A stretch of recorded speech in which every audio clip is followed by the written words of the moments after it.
We don't know who's going to win the presidential election on Tuesday, obviously, but I think that if Kamala Harris does lose, people will look back and kind of be baffled by why it was that she created a situation where Donald Trump is actually now the candidate who's doing outreach to Muslim and Arab Americans, because there's so much alienation over the way her candidacy has handled the war in Gaza and the war in Lebanon. And there have just been a series of decisions that I think are baffling, not just morally, but politically as well. I mean, how is it that they, given the overwhelming evidence in the polls that Democrats are against this war and want American unconditional support for it to end, that they didn't at least have a Palestinian speaker at the Democratic National Convention, that they have done so little to suggest that there would be any shift in policy from Biden, that now they sent Bill Clinton out as a surrogate, and he made these statements that so many Palestinians, I think, understandably found really offensive about basically how, you know, Israel isn't really responsible for the deaths of people in Gaza, but Hamas is responsible because of the claim that it's using them as human shields.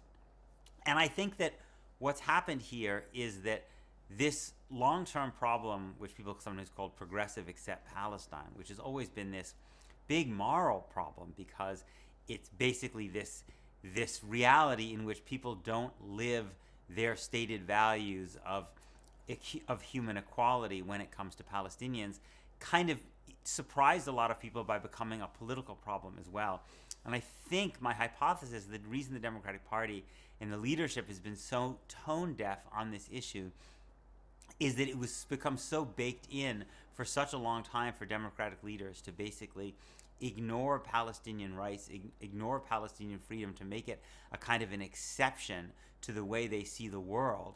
that they didn't adequately understand that a lot of Americans out there simply don't operate that way, that most progressive-minded Americans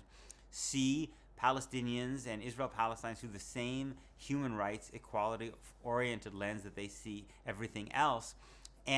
But the people who run the Democratic Party are so entrenched in a kind of a world and a system in which this issue is considered sui generis, is considered not an issue on which you apply the same kind of moral perspective that you do with other things,